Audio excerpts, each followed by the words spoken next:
Muy buenos días, hermanos, ¿cómo están? Como siempre, me alegra mucho poder saludarlos. Reciban nuestro saludo cordial con mucho cariño, deseando a todos ustedes que nuestro Padre Celestial ilumine su entendimiento y conduzca en su amor a que asuman con sabiduría la posición de hijos que Él les ha otorgado por fe en el Señor Jesucristo. Para meditar hoy tenemos esta palabra: ¿estás creciendo en la gracia? En 2 de Pedro 3, 14 al 18 nos enseña: por eso, queridos hermanos, mientras esperan estos acontecimientos, esfuércense para que Dios les halle sin mancha y sin defecto, en paz con Él. Tengan presente que la paciencia de nuestro Señor significa salvación, tal como les escribió también nuestro querido hermano Pablo, con la sabiduría que Dios le dio. En todas sus cartas se refiere a estos mismos temas. Hay en ellas algunos puntos difíciles de entender que los ignorantes e inconscientes tergiversan, como lo hacen también con las demás escrituras para su propia perdición. Así que ustedes, queridos hermanos, puesto que ya saben esto de antemano, manténganse alerta, no sea que, arrastrados por el horror de estos libertinos, pierdan estabilidad y caigan. Más bien, crezcan en la gracia y en el conocimiento de nuestro Señor y Salvador Jesucristo. A Él sea la gloria, ahora y para siempre. Amén, amén, amén. En la segunda carta a los creyentes que se encontraban dispersos en el exilio, el apóstol Pedro los exhorta a que se mantengan firmes en las enseñanzas recibidas, no solo de parte de él, sino también por medio de las epístolas del apóstol Pablo, a quien se refiere como nuestro amado hermano. En aquellos tiempos abundaban los falsos maestros y pastores, los cuales torcían las escrituras para su propia perdición. Dice este pasaje: por eso Pedro les advierte que se guarden de ellos, no sea que, arrastrados por el error de esos libertinos, pierdan la estabilidad y caigan. En los versículos anteriores del pasaje de hoy, Pedro les habla del día en que el Señor vendrá como ladrón en la noche, en el cual los cielos pasarán con gran estruendo y los elementos ardiendo serán deshechos y la tierra y las obras que en ella hay serán quemados. Es imposible saber el día y la hora en que Jesucristo regresará por su iglesia, pero debemos procurar con diligencia ser hallados por Él sin mancha e irreprensibles en paz. Por último, Pedro los exhorta a que crezcan en la gracia y el conocimiento de nuestro Señor y Salvador Jesucristo. Una de las señales de que estamos creciendo en la gracia y madurando espiritualmente es un hambre de conocer cada vez más a Dios. Por ejemplo, ¿anhelas que llegue el momento de estar en la presencia de Dios orando y meditando en su palabra? ¿Disfrutas tú el tiempo que pasas a solas con el Señor? ¿Buscas oportunidades para estar en comunión con Dios y aprender más acerca de Él? Si tu respuesta a todas o algunas de estas preguntas es sí, entonces tú estás experimentando crecimiento en tu vida espiritual. Otra señal es un creciente deseo de conocer la verdad de la palabra de Dios. ¿Meditas en las Escrituras deseando extraer de ella la verdad? ¿Has pensado en registrarte en un seminario o unirte a un grupo de estudio bíblico porque genuinamente quieres saber más acerca de la Biblia? Si es así, Dios ha puesto en tu corazón un ferviente deseo de entender su palabra. Actúa conforme a este deseo y no serás defraudado. Además del deseo de vivir en comunión con Dios y de recibir su sabiduría, una verdadera señal de crecimiento espiritual es una conciencia clara de tu naturaleza pecaminosa y de la magnitud de la gracia de Dios en tu vida. Mientras más aprendas acerca de la naturaleza de Dios, más entenderás su gracia en tu vida. A medida que este proceso se lleva a cabo en tu mente y en tu corazón, estarás cada vez más consciente de tu debilidad y tu incapacidad para vivir por ti mismo una vida de santidad. Llegarás a conocer la inmensidad de la gracia redentora de Dios y desarrollarás una mayor dependencia de Él. Entenderás, al igual que el apóstol Pablo, que el poder de Dios se perfecciona en la debilidad. Y a medida que vayas conociendo mejor la voluntad de Dios en tu vida, te resultará más fácil aceptarla, obedecerla y humillarte cada vez que sea necesario. Reflexiona en esta enseñanza, medita en ella y profundiza y aplícala a tu vida. Sigue el consejo de aquellos que conocieron íntimamente a nuestro Señor Jesucristo y le sirvieron hasta darle la vida por su causa. Y se cumplirá en ti la declaración de Efesios 6:24. La gracia sea con todos los que aman a nuestro Señor Jesucristo con amor imperecedero. Amén. Padre Santo, yo te doy gracias por la obra de tu Espíritu en mi vida. Ayúdame a crecer espiritualmente y a entregarte tu gracia y tu misericordia en mi vida. Que tu propósito de hacer a la imagen de tu Hijo Jesucristo sea una realidad para tu honra y tu gloria. Todo esto yo te lo pido, Señor, en el nombre de Jesús. Amén, amén y amén. Una vez más, los dejo en compañía de mi amado esposo, el pastor John Jairo. Ya estamos en tierra fría, se nota, ¿no? Sí, gracias, amor. Muy buenos días a todos. Sí, ya estamos en tierra fría. Ya estamos otra vez en Bogotá. Dándole gracias a Dios de que pudimos estar por allá, agradeciendo a las personas allá en Barranquilla, en Aguachica, en Gamarra, que nos recibieron con tanto cariño, muy especiales, nos atendieron muy bien. ¿Qué más podemos pedir, no? Una ciudad muy bonita como es Barranquilla, que se está empujando el desarrollo, se ve la prosperidad, se ve la alegría de sus gentes, se ve la visión de ciudad que tienen y me parece muy interesante, pero además la alegría, ¿no?, de la gente. Un saludo cordial entonces a todas estas hermosas señoras que nos atendieron allá, a nuestra familia que nos recibió con mucho cariño en su casa, y también en Gamarra. Un saludo cordial, si nos están viendo, pues reciban desde aquí ese saludo, esperando que se encuentren muy bien. Bueno,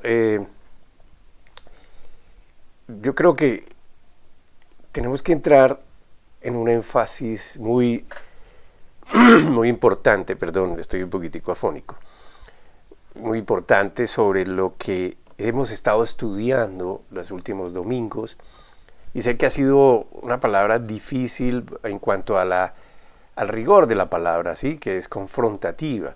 Es una palabra que nos lleva a examinarnos.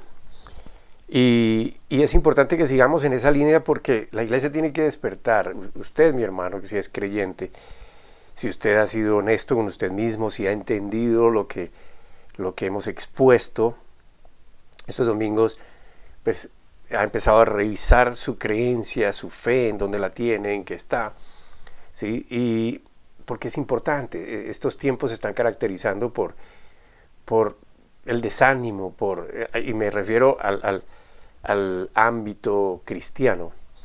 Se está caracterizando porque los cristianos están cayendo en la indiferencia y en el engaño, un engaño que está descrito en la Biblia, que es muy sutil, muy sutilmente se ha metido en las congregaciones y se está enseñando diferente a lo que es Jesucristo. Por eso quiero seguir en esa línea. Y hoy voy a iniciar una enseñanza que espero terminarla dentro de 8 días, el próximo domingo, en la cual pues vamos a ver otros aspectos de la necesidad de un verdadero cristiano, del comprometido, aquel que anhela de Dios, ¿sí?, de la necesidad o el deber que tiene de llevar la palabra. Por eso el deber de todo cristiano. Así que, hermanos, por favor, oremos, y mientras oramos, usted en su presencia, en la presencia del Señor, en donde esté, por favor dispóngase este momento. Es un momento corto en realidad. Es una fracción del día que usted le está dedicando a escuchar algo diferente de Dios, porque le garantizo que esto que yo voy a decir no lo ha escuchado. Puede que la escritura que vaya a citar la haya leído, ¿sí? Pero son enseñanzas muy importantes que el Señor nos regala, que espero usted las coja, las interiorice y haga de ellas cada vez más su alimento, como le decía Dios al profeta. Come del rollo de la escritura que tienes enfrente de ti.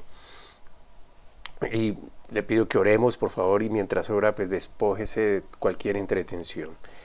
Padre, gracias, Señor, te doy gracias infinitas, porque tu presencia en mi vida y en la vida de mis hermanos es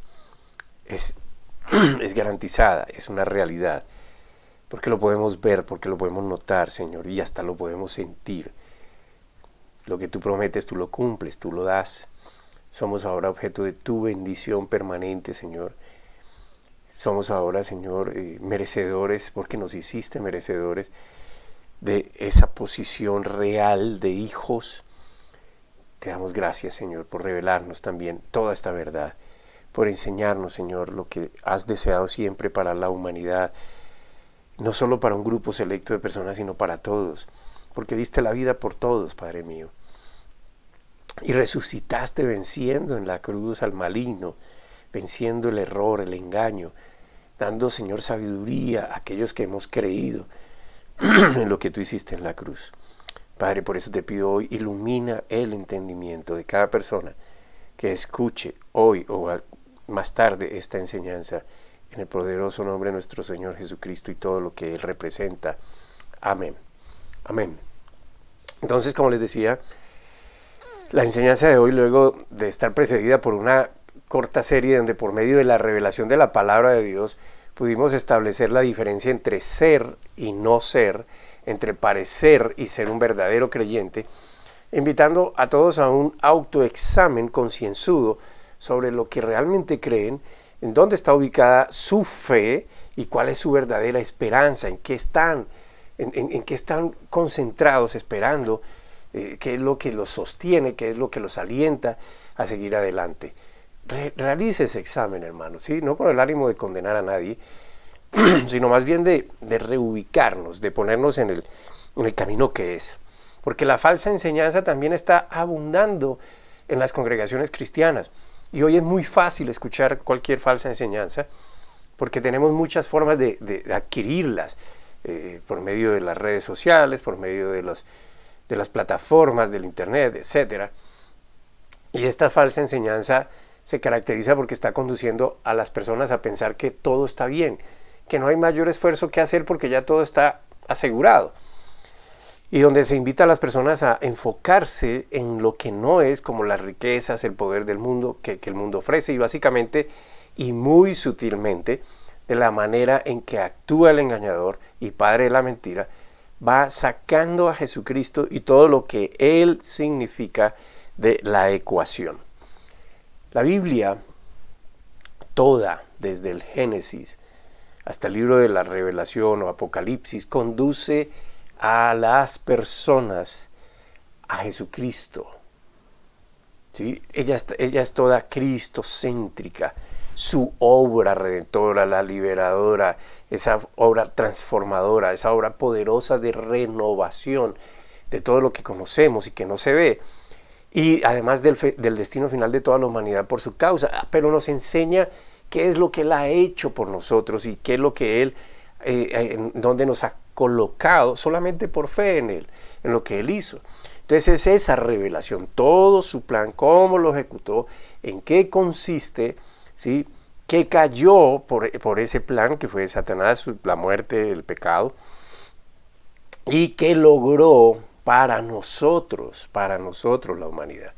Así que cuando se saca a Jesucristo de la enseñanza, cuando no está centrada en Jesucristo, es un engaño, es una estrategia para desviar las almas a la incredulidad y la decepción, a la desesperanza, a la duda, y finalmente ellos llegan a desechar el gran regalo de amor de Dios que es la vida eterna. Y tenga en cuenta, hermano, que cuando yo digo Jesucristo, no estoy hablando de una religión, estoy hablando de Dios. Amén. Estoy hablando de Dios, estoy hablando de todo lo que Él significa, toda la magnitud, la amplitud, la anchura, la longitud, la profundidad del amor de Dios, de la misericordia de Dios, de la sabiduría y la ciencia de Dios, cuando hablo de Jesucristo. Entonces, y cuando yo hago este énfasis, hermano, y lo digo de esa manera, porque cuando las personas comienzan a confiar más en ellas mismas, en su capacidad, en sus esfuerzos, en las riquezas de este mundo, a colocar su objetivo, a lograr las metas que el mundo le ofrece por encima de la fe en el Señor Jesucristo, es decir, de confiar y esperar en Él, y no me refiero a que simplemente se quede sentado, sino a que usted hace las cosas, pero tiene un norte, tiene una dirección que va siguiendo. Esas son las palabras del Señor. Entonces, cuando no es así y se cambia el sentido, cuando se cambia ese blanco, ese objeto, esa meta, van a recibir la gran frustración de sus vidas, porque si logran lo que quieren, se darán cuenta de que nada de esas cosas terrenales pueden llenar sus vacíos internos, y tampoco puede concederles una esperanza sólida, aun cuando estén atravesando difíciles pruebas. Y los cristianos no estamos exentos de pruebas, ¿ven? Pero sí, en medio de las pruebas tenemos de dónde agarrarnos. Si hay una solidez, hay algo que nos afinca, y esas son las palabras de Dios, que son reales y que Él las cumple. Ahora bien, cuando analizamos la Escritura y los tiempos que estamos viviendo, no por los acontecimientos mundiales en sí mismos, porque el Señor básicamente los desestimó como señales categóricas o importantes y claves de la proximidad de su venida. Y me refiero a todo lo que habla Mateo 24, por ejemplo, donde habla de guerra, rumores de guerras, maremotos y cosas de estas. Eso no son realmente las señales del último tiempo. Esto se ha dado a través de la historia de la humanidad, ¿sí? O sea que eso no es realmente lo importante. Todos ellos han venido sucediendo, si usted revisa la historia, sino por los que son como los más real, como los más importantes, como el aumento, por ejemplo, de la maldad, ¿sí? Que conlleva al desorden social, al aumento de la inmoralidad, la violencia en exceso, la indiferencia total a todo cuanto es de Dios y lo que es divino, cuando se quiere imponer, por ejemplo, por la ley, las aberraciones de los hombres, cuando la ciencia galopa a velocidad sorprendente y la naturaleza cada vez más clama con más veracidad la justicia de Dios que se aplique. Entonces ahí podemos entender que urge que cada cristiano verdadero, y espero que usted lo sea, que cada creyente comprometido, y espero que usted lo sea, con esa palabra de Dios, porque esa es nuestra fuente de sabiduría, ejerza su deber. Por lo tanto, entonces le pido otra vez que se despoje de entretenciones. Si es inevitable que ahora mismo pueda concentrarse, escuche este video más tarde, lea esta enseñanza en un momento dedicado a eso, a que usted solamente esté aquí escuchando o leyendo para que pueda entender mucho mejor. Es importante que usted como hijo de Dios comprenda la necesidad de comenzar a diferenciar el cristianismo light o liviano del cristianismo verdadero. El que actúa por amor, lo cual quiere decir despojarse de una vez y por todas de ese viejo hombre que ya no existe, del muerto que murió junto con Cristo en la cruz. Amén, si es que usted realmente cree en la palabra de Dios. Y no estamos hablando de este cuerpo que usted tiene. Estamos hablando del proceso que hubo en la cruz, del nacer de nuevo, morir a ese, dejar ese que murió allá y haber resucitado para uno nuevo. Eso se simboliza con el bautismo. Ahora es tan evidente aún dentro de la iglesia cristiana, la indiferencia a Dios, que muchos ya no quieren congregarse cuando es una verdad enseñada por el Señor. Es decir, el Señor dice, no dejen de congregarse. Y no estamos hablando de porque Él no dijo cómo congregarse. Él dijo, congregarse es reunirse, es estar juntos. Ahora, estamos viviendo situaciones difíciles en las cuales, pues, básicamente la congregarnos físicamente, había sido difícil. Nosotros estamos planeando la apertura aquí en Bogotá, así que pronto les avisaré. Pero no lo hacen por los medios que tenemos, ¿sí? Y no hablo solo de nuestra congregación, sino de otras congregaciones también, porque tengo muchos amigos pastores, que ellos también me comentan cómo ha habido tanta deserción. Hay muchas personas que ni siquiera quieren escuchar al predicador porque les parece que una hora es mucho tiempo desperdiciado y es aburridor escucharlo. Pero no analizan, por ejemplo, la trampa cuando fácilmente duran 2, 3 horas escuchando, viendo, haciendo cosas que en nada los edifica, que al contrario, los lleva al camino de la decepción. Entonces, vamos por favor a la siguiente escritura que está en 1 Corintios, capítulo 1, versículo 18. Esta va a ser nuestra escritura base. 1 Corintios 1, 18. La voy a leer en la Nueva Versión Internacional. Y dice así, me explico. El mensaje de la cruz es una locura para los que se pierden. En cambio, para los que se salvan, es decir, para nosotros, este mensaje es el poder de Dios. Y quiero hablar de esto porque la palabra de Dios para el creyente es fundamental. Y cuando deja de ser fundamental, es cuando tenemos que revisar, cada uno. Cuando no la queremos oír, cuando nos parece aburridor, cuando no le encontramos nada, tenemos que revisarnos. ¿Amén? Entonces, la urgencia es esta la gran necesidad. ¿Cuál es? El mensaje de la cruz es una locura para los que se pierden. Pero en cambio, para los que se salvan, este mensaje es el poder de Dios. Ningún incrédulo se va a convertir en creyente fuera de la palabra de Dios. De otra manera que no sea a través de la palabra de Dios. No hay interés en que los incrédulos escuchen la verdad que los va a hacer libres. Pablo lo estaba diciendo. Para ellos eso es locura. La única manera en que el creyente sea santificado, y ya lo incumbe a usted, es por la palabra de Dios, según Juan 17:7. ¿Sí? Entonces, dos cosas bien interesantes. Una, los que se pierden, oír la palabra de Dios es locura, es absurdo, es ilógico, es como que no tiene sentido.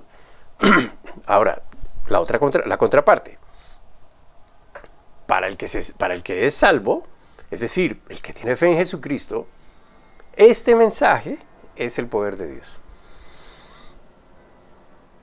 Y el creyente que quiera vivir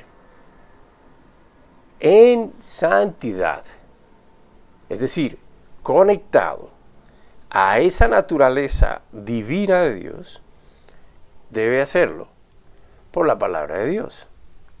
Juan 17:17, cuando el Señor hacía la oración por sus discípulos y todos los que habríamos de recibir esa palabra por la fe y el testimonio de los apóstoles. Juan 17:17 dice, santifícalos en la verdad, tu palabra es la verdad. Entonces la santificación del cristiano está en la palabra.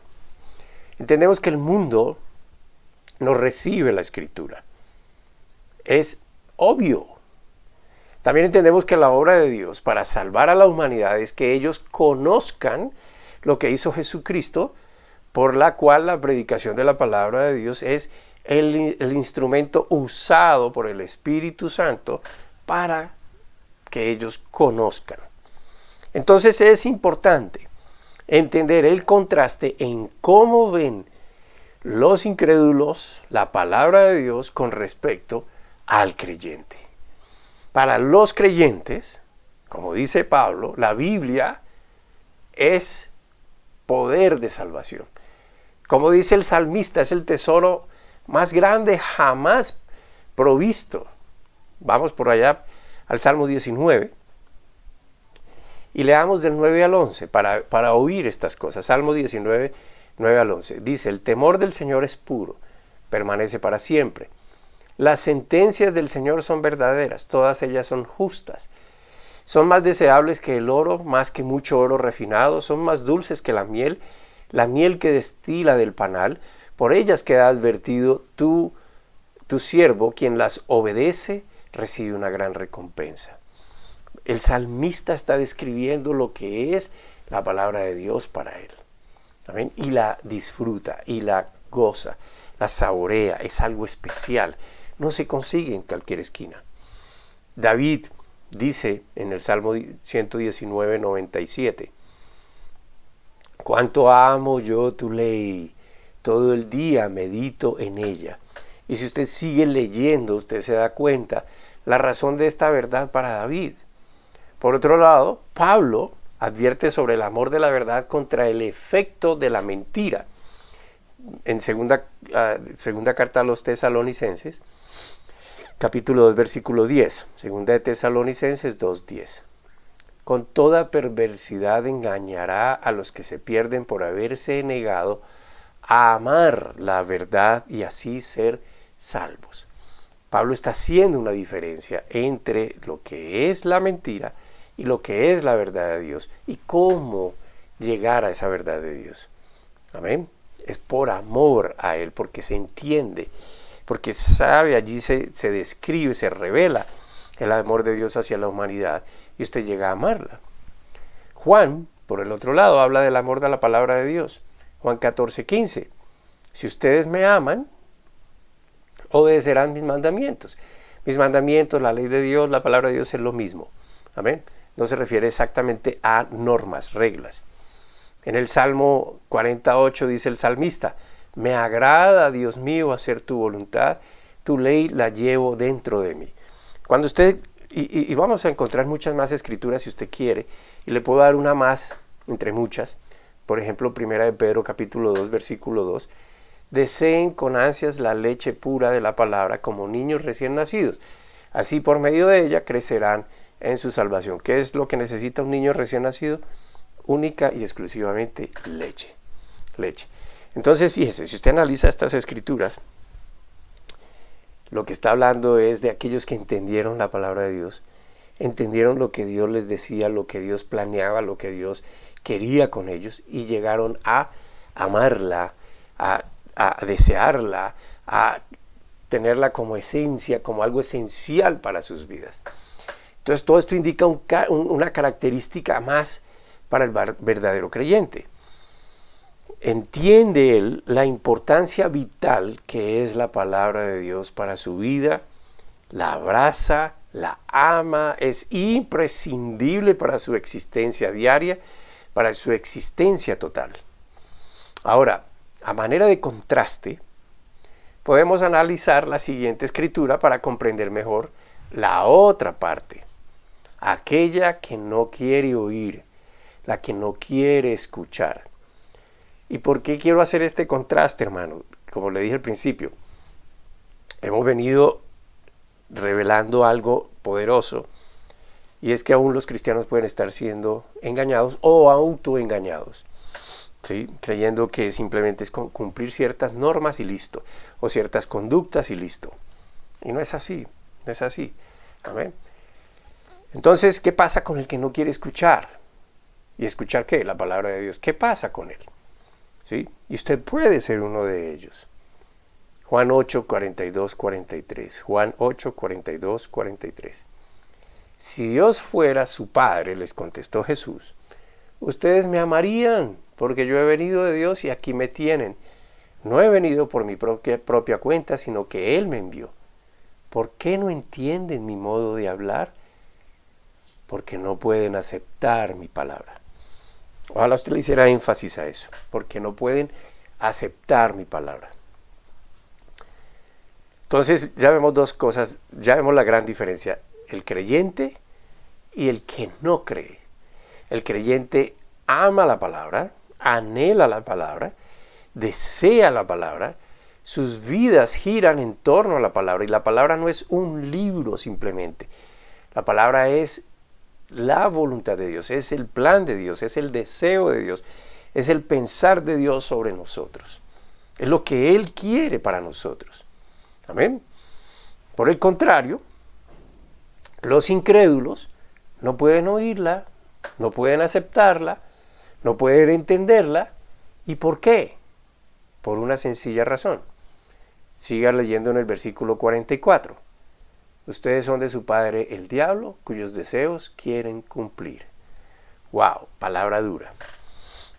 En esta precisa escritura Jesús le está hablando a quienes, a los escribas, los fariseos, a los jerarcas judíos de la iglesia judía, les estaba hablando de esto, ¿sí?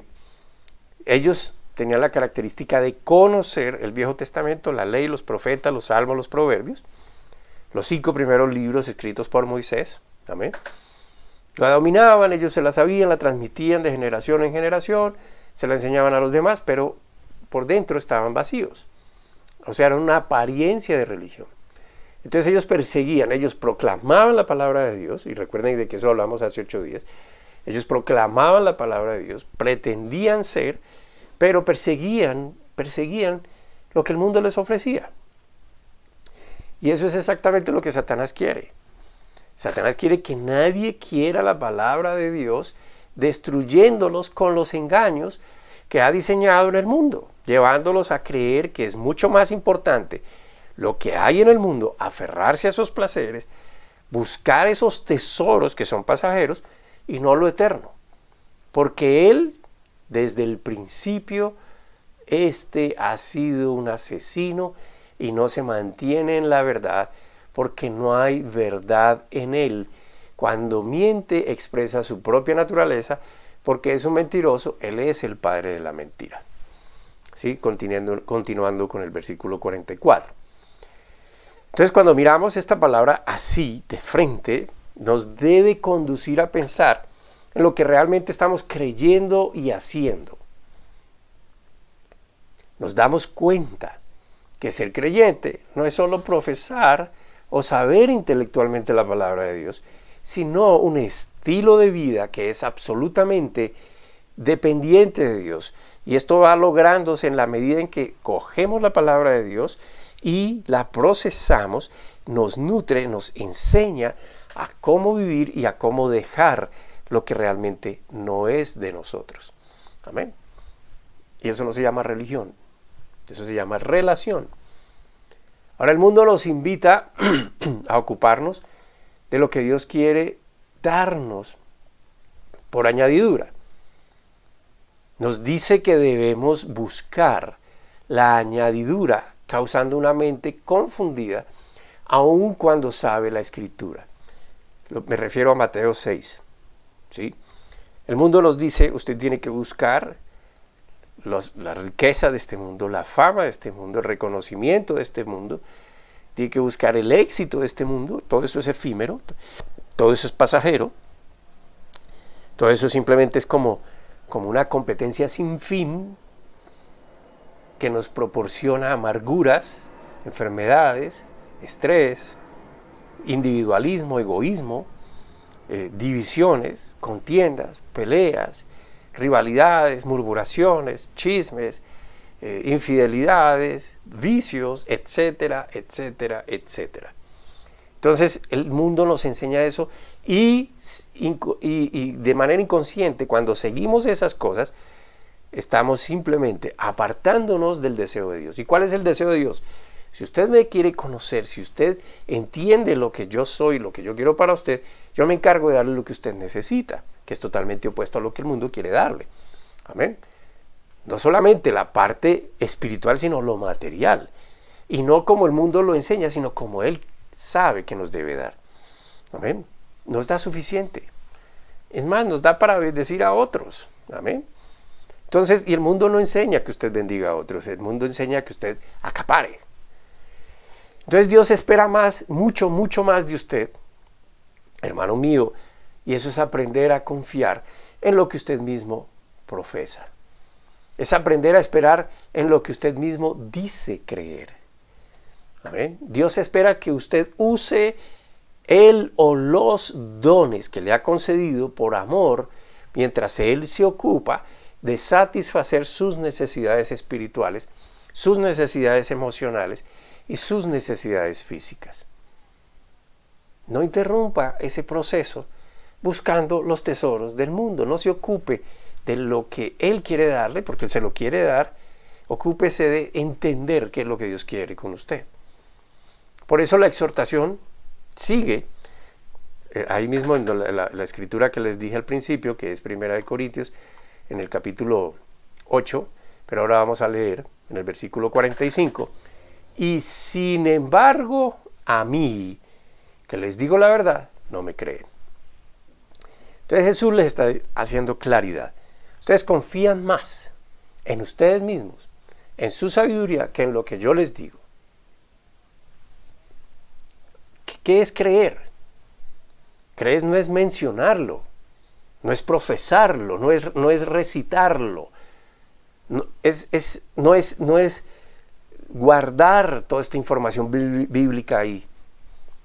¿Qué es creer? Es establecerse en la verdad de Dios.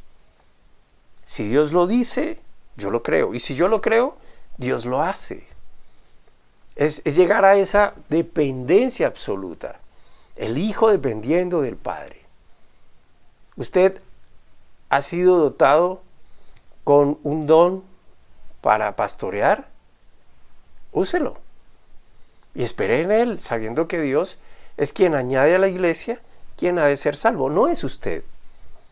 No es su físico, no es su verborrea, no es su bondad. Es Dios. Cuando usted habla la palabra de Dios, la palabra de Dios es la que va, tiene poder de convencer, tiene poder de salvar, tiene poder de sanar, tiene poder de transformar. Cuando usted hace la palabra, vive esa palabra, la anuncia, usted espera en el Señor, usted no espera en su capacidad. Si es que usted ha sido llamado para hacer, para que le ha sido dado ese don de pastor. Entonces úselo y espere en Él, sabiendo que Dios es quien añade. Amén. No lleve estadísticas como lo quiso hacer David innecesariamente. No mire números, sino el poder de Dios que sale por sus labios, que tiene esa capacidad de hacer tantas cosas en quien cree en esto que se anuncia. Usted como creyente tiene al menos un don que debe descubrirlo. Usted tiene el Espíritu Santo. ¿Amén? Y el Espíritu Santo está morando en usted y tiene un objetivo allí. Mire su inclinación hacia donde usted está tendiendo. Mire su amor hacia donde se inclina y solo haga lo que Dios le pide. No espere de los hombres respuestas. No espere recompensa humana como lo dice la Escritura. Colosenses 3, 23 y 24. Cuando usted quiera trabajar para el Señor, hermano, no se fije en quién lo va a reconocer, en quién lo va a aplaudir, en quién le va a dar un pergamino, en quién le va a poner una placa en la entrada de la congregación. Usted no se fije en eso. Colosenses 3, 23, 24 dice, hagan lo que hagan, trabajen de buena gana, como para el Señor y no como para nadie en este mundo, conscientes de que el Señor los recompensará con la herencia. Ustedes sirven a Cristo el Señor. Entonces, cuando usted se ocupa de hacer lo que el Señor le mandó a hacer, Él se ocupa de lo que usted necesita. Es así de sencillo. Amén. Hay personas que están desechando, que están dejando su don por buscar los tesoros del mundo, por buscar lo que Dios quiere darles por añadidura. Entonces la línea divisoria entre aquellos que creen, que aman a Dios, y los que no, ¿sí? Quieren, es lo que este que ama a Dios simplemente quiere seguir su enseñanza. Y ahí se divide esto, del que no cree. El que ama a Dios busca de Él todo el tiempo de lo que Él enseña. El que no, ni siquiera lo quiere oír. En Juan 8:47, mire cómo dice el Señor Jesucristo: el que es de Dios, escucha lo que Dios dice, pero ustedes no escuchan porque no son de Dios. O sea que ahí está la diferencia. Esto es lo que parte el uno del otro. ¿Sí? Y hay gente que puede llamarse cristiana, pero no están buscando de Dios, no quieren escuchar de Dios. Llega el domingo y miran a ver cómo se entretienen porque, ay, qué pereza gastar una hora escuchando al predicador. Y solo el domingo es el día que ellos tienen apartado para eso. Porque entre semana, las tareas y los oficios y las ocupaciones en el mundo son suficientes como para no escuchar mucho más cosas. Entonces, el que es de Dios, escucha lo que Dios dice. Y cuando escucha lo que Dios dice, empieza a comprender porque el Espíritu le revela y le va dejando saber lo que Él quiere decir. Y entonces ama lo que Dios dice y anhela escuchar más de Dios. Y los que no lo hacen, como dice el anterior versículo, no son de Dios porque no lo desean, no lo aman, no lo anhelan. No están centrados porque ellos están más concentrados en la mentira de Satanás. El problema es que no saben que es de Satanás, ¿sí? Porque su objetivo, el objetivo del mundo, de Satanás, es que la gente se centre en el mundo, en cómo el mundo opera, en lo que él persigue. Amén. Quiere separarlos de Dios. Quiere que la gente se concentre en lo que va a terminarse un día, no en lo eterno. Y por supuesto, dentro de la iglesia cristiana hay también aquellos que no guían a sus congregaciones a la verdad de Dios, sino a esos placeres. A eso se refiere a la Biblia como los falsos. De ellos hemos hablado varias veces, pero usted los puede encontrar allí. Usted puede encontrar las características. Aquellos virtuosos que se disfrazan de piedad, de verdad, de humildad, pero que cuando están con sus ovejas cogen las más gorditas y las van destruyendo, les van sacando todas las cosas. Están explotando bajo el rigor de la condenación y no enseñándoles la libertad que trae la palabra de Dios. Les ofrecen las cosas perecederas que se corrompen y eso no es más que una ausencia de amor por ellos. La Biblia debe ser expuesta, explicada, para que se entienda realmente todo el plan de Dios, que incluye, obviamente, nuestra transformación. Aquella que se da por el entendimiento de la verdad de Dios, haciendo que la persona saque de su vida lo que ya no debe de estar ahí. Entonces volvamos al versículo que cité al inicio para entender la razón por la cual llegamos a amar la Biblia, a desearla siempre y a escudriñarla. Creo que hoy no será suficiente el tiempo para esto porque vamos a ir hasta el capítulo 2 de Primera de Corintios, amén, donde se explica por qué las personas rechazan la Escritura y la razón por la cual otras sí la aceptan. Entonces vamos a dividir esta enseñanza en dos partes. Primero la dura, la difícil es entender la razón por la cual es rechazada la palabra de Dios. Y de antemano le digo que no es debido a pruebas, que no es debido a evidencias, de argumentos filosóficos, de emociones o de razón o razones por la cual la gente desecha la Escritura. Entonces comencemos. En 1 Corintios capítulo 1 versículo 18 y vamos a encontrar una de las primeras razones o la primera razón. Y Pablo lo dice: el mensaje de la cruz es una locura para los que se pierden. En cambio, para los que se salvan, es decir, para nosotros, este mensaje es el poder de Dios. Aquí vemos a dos tipos de personas: las que se pierden y las que son salvas. Para las que se pierden, la palabra de la cruz es locura, es irracional. Son los que piensan que la palabra de Dios no es para humanos, los que tratan la palabra de Dios con desprecio, las que la minimizan, las que la tratan de cualquier cosa.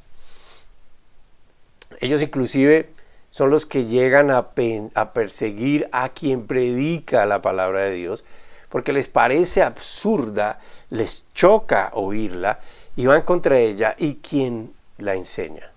¿Sí? Es locura. El mundo no puede aceptar la verdad de un Dios crucificado y resucitado, de un hombre que es Dios, que se hizo hombre, amén, y que murió en una cruz. Esto no puede ser, es absurdo. No puede aceptar que la salvación se da por la fe en lo que pasó en esa cruz. Eso es locura para ellos. No pueden aceptar que el Dios grande y poderoso se hizo hombre y que todos los demás dioses que ellos conocen y conocieron no lo eran. Por supuesto, era inaceptable que lo que ellos mismos crearon perdiera su valor, perdiera su poder. Obviamente no tenía ninguno, sino el que ellos le daban. Aun cuando Jesús resucitó y muchos lo vieron, en aquel tiempo fue imposible que esos líderes o las élites religiosas lo aceptaran como el Dios verdadero, quien sí lo es para los cristianos. Un judío crucificado que fue rechazado por su propio pueblo, que perdonó pecados, que habló sobre promesas verdaderas, que hizo cosas maravillosas, no fue aceptado y no es aceptado ni en esa época ni ahora. Para aquellos que se pierden, el mensaje de la cruz es ridículo, irracional. No es posible que solo sea creer y adaptar la verdad que enseña en la vida personal en lugar de hacer sacrificios, pactos, seguir reglas imposibles, autoflagelarse, aceptar cualquier aberración que los hombres quieran imponer, porque a eso le llaman ahora inclusión y cosas semejantes. Fue imposible y es para muchos imposible que esto sea así nada más. Por otro lado, el mensaje de la cruz tampoco era alcanzable para ellos. Era algo que simplemente estaba lejos de ellos. ¿Sí? Versículos 19 al 21. Versículos 19 al 21. Recuerde que estoy haciendo una escritura. Estoy en 1 Corintios 1, ahora vamos al 19, del versículo 19 al versículo 21. 1 Corintios 1, 19 al 21. Pues está escrito. Y Pablo está citando aquí el Viejo Testamento, está citando a Isaías. Destruiré la sabiduría de los sabios, frustraré la inteligencia de los inteligentes. ¿Dónde está el sabio? ¿Dónde el erudito? ¿Dónde el filósofo de esta época? ¿No ha convertido Dios en locura la sabiduría de este mundo? Ya que Dios en su sabio designio dispuso que el mundo no lo conociera mediante la sabiduría humana. Paremos allí. O sea que la sabiduría humana no puede llegar a entender la sabiduría de Dios. No hay mente natural que pueda llegar a entender semejante conocimiento. Por eso es que las personas pueden hacer un ejercicio intelectual, pueden aprenderse la Biblia, recitarla, usarla como ellos creen, pero no conocen lo que está allí adentro, porque eso solo lo da la revelación que trae el Espíritu Santo. O sea que la razón humana no puede. Y Pablo sencillamente está citando lo que escribió Isaías en el capítulo 29. Y usted si lee todos estos capítulos de Isaías, pues se da cuenta de que alguien venía contra el pueblo de Israel y Jesús y Dios simplemente hizo esto. Entonces cuando leemos esos capítulos nos damos cuenta que Dios simplemente iba a destruir la inteligencia de los sabios para alcanzar la sabiduría de Dios, con el fin de avergonzarlos. Ellos iban a dar cuenta de que nunca hubo sabiduría completa en ellos. El hombre sabio en sí mismo no puede llegar a conocer a Dios, porque toda la sabiduría de los hombres juntos siempre han provocado la confusión de los demás, llevándolos a creer en doctrinas que son realmente ridículas cuando se analizan. Usted recuerde, por ejemplo, cuando estos hombres hablaban una sola lengua y empezaron a construir esa torre, una torre para llegar al cielo, y comenzaron a construirla e iban avanzando, y el Señor dice, confundiré la mente de estos y les cambiaré las lenguas, les daré lenguas diferentes porque lo que ellos se proponen lo van a lograr. Es decir, son tan absurdos que querían llegar al cielo. construyendo una pirámide y simplemente el Señor destruyó su sabiduría, su entendimiento, quedaron confundidos. Amén. Todas las doctrinas falsas tienden a eliminar a Dios de la existencia del hombre. Lea ahí en la misma carta de Corintios, 1 Corintios capítulo 3. 1 Corintios 3, versículo 18 al 20. Que nadie se engañe. Si alguno de ustedes se cree sabio según las normas de esta época, hágase ignorante para así llegar a ser sabio. Porque a los ojos de Dios, la sabiduría de este mundo es locura, como está escrito. Él atrapa a los sabios en su propia astucia. Y también dice, el Señor conoce los pensamientos de los sabios y sabe que son absurdos. Es la sabiduría de Dios, quien todo lo sabe, quien todo lo puede, hablando de la sabiduría de los hombres, quien fue creado. Amén. Y conoce las limitaciones. Entonces no solo es para ellos, para este tipo de personas, torpe el mensaje de la cruz, locura el mensaje de la cruz, sino que también se sienten insultados en su inteligencia al decirles que no importa cuán alto sea su coeficiente intelectual, no podrán jamás entender y conocer al Dios de la Biblia. Cuando ellos solo aceptan sus propios principios, sus principios lógicos, su propia ciencia y nada más, solo están demostrando lo que dice la Escritura en 2 Corintios 4:4.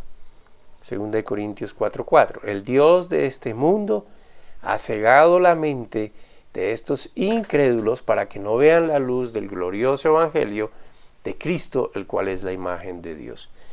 Así que ellos quedan atrapados en lo que creen. ¿Y qué es lo que creen? Lo que han conocido siempre. ¿Y qué es lo que han conocido siempre? La sabiduría de Satanás, que es engañosa, que es perversa. Amén. Por eso hay que recibir al Espíritu Santo de Dios para poder entender el glorioso evangelio de Jesucristo. Como vemos, cuando usted mira al mundo, los campos están listos. El Señor Jesús miró los campos y dijo, ya la mies está lista. El mundo necesita del que entiende la palabra de Dios.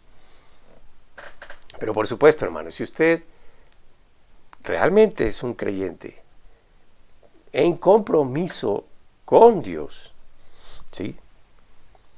Usted anhela, usted ama la palabra, usted la entiende, usted la sabe, usted sabe por qué es importante. Y cuando usted entiende esto y cuando usted la abraza, entonces comprenderá que urge que otros la sepan, si es que usted tiene el amor de Dios. Porque el amor de Dios es lo primero que comienza a desarrollarse. Recuerde el fruto del Espíritu Santo, amor, gozo, paz, paciencia. Pero lo primero que es amor. 1 Corintios 13 habla de, usted puede tener la sabiduría, puede tener los tesoros, usted puede dar la ropa, puede dar su vida por otras personas, pero si no tiene amor, no sirve nada, no hay nada. Amén. Usted puede saber toda la Biblia, toda la profecía, usted puede tener la fe que mueve montañas, pero si no tiene amor, o sea que el amor es diferente a lo que creemos. Amén. Y el amor es cuando usted vence su arrogancia, vence su sabiduría, usted comprende el regalo de Dios para la humanidad y usted quiere llevarlo a otros. No se deje guiar por la indiferencia de los demás. Asuma su deber en amor por las personas que están siendo guiadas a un destino que Dios nuestro Padre no quiere para ellos. Nosotros los creyentes comprometidos tenemos la gran misión de llevar este mensaje de salvación. Pero recuerde, esto se lleva en amor, con amor, por amor, porque Cristo es amor. Ese es el deber de todo creyente, de anunciar, de enseñar las buenas nuevas a todo el que Dios nos ponga en nuestro camino. No permita que el desánimo, que la corriente del mundo, que los placeres que ofrece ese estilo de vida del mundo lo desvíe del camino verdadero. No deje de hacer lo que usted sabe hacer y no haga de excusas su comportamiento. No permita que las circunstancias lo manejen, lo atrapen, lo guíen. Recuerde, el Señor dijo, van a tener aflicción. Pero por encima de todas las aflicciones que puedan tener, yo he vencido. Así que si usted está en medio de aflicción, confíe en el Señor. Aunque caigan 1000 a este lado y 10,000 a este lado, con todo y eso el Señor lo va a sacar a usted. Pablo dijo, he pasado por 1000 tribulaciones, pero de todas ellas me ha librado el Señor. Creer en Dios es creer a lo que dice. Es asumir la posición de hijo y obrar como un mensajero de paz, como un mensajero de amor de Dios para la salvación de las almas. Hermano, este tiempo el Señor lo anunció y dijo que la principal característica iba a ser que el amor de muchos se iba a enfriar. Y escuche, le estaba hablando a los creyentes. ¿Cómo es que entendemos que el amor de muchos se enfría? Cuando no nos congregamos, cuando no queremos oír de la palabra de Dios, cuando nos cuesta orar, cuando nos cuesta reunirnos para estudiar la palabra de Dios, cuando ya estimamos el no volver a donde nos congregamos, pues bueno, eso no estaría tan mal si fuera que se fueran a congregar en otro lado, donde haya una doctrina sana. Amén. Cuando ya nos despreocupamos económicamente para ayudar para sostener al que predica la palabra de Dios y ayudar a los hermanos, cuando ya el pecado se asoma y cuando ya es como amigo del pecado, cuando el pecado es como parte de la vida diaria, cuando ya ni siquiera cuidamos lo que hablamos, en fin. El próximo domingo voy a continuar con este tema, que es para nuestro provecho. Yo no sé quién está siendo cuestionado. Lo único que sé es que la palabra de Dios es clara, es veraz, es verdadera, hermano. ¿Sí? Y si Dios nos está hablando esto, es porque muchos están entrando al camino ancho. Muchos me llamarán en aquel día, es un día específico, no es todos los días, en aquel día. ¿Y cuándo es ese día? Cuando todos somos expuestos a la propia verdad. Amén. No habrá excusa. No es lo que usted haga, no es lo que usted diga, es lo que usted cree, es lo que usted recoge, es lo que usted ama, es lo que usted tiene como objetivo. Entonces, por ahora, le ruego solamente que siga congregándose. Pronto nosotros lo haremos presencialmente. Como siempre, lo invito a que si tiene alguna inquietud, pues nos escriba. Escríbanos y allí estaremos, procuraremos contestarle lo más pronto posible. Guardaremos fielmente sus datos. Y si nos quiere ayudar, aquí le dejo esta información. Por ahora le pido no se vaya y escríbanos, no se vaya y vamos a orar juntos. Ponga en las manos de Dios su deseo ahora. Yo espero que su deseo no sea material, sino netamente espiritual. Padre bueno, Señor, gracias. Tu palabra se cumple, tu palabra es verdadera, Señor. Tú no eres hombre que miente, ni hijo de hombre que se arrepiente. Lo que hiciste, Señor, lo hiciste en plena ciencia y sabiduría, por ti mismo, por amor a ti mismo, porque no hay nadie sobre ti. Señor, nos has revelado tu palabra porque ella es buena para nosotros, porque es lo que nos sirve, porque es lo que, si la entendemos y la vivimos, Señor, nos va a traer paz, una paz que, como lo explicas, sobrepasa todo lo que el hombre pueda entender. ¿Por qué paz en medio de tribulaciones? Gracias, Padre, por darnos esa seguridad. Bendice, Señor, al que bendice. Responde y otorga, Señor, conforme a la fe de cada uno. Y yo espero que la fe de cada uno sea dependiendo absolutamente de ti. En el nombre de Cristo Jesús te damos gracias, Señor. Amén.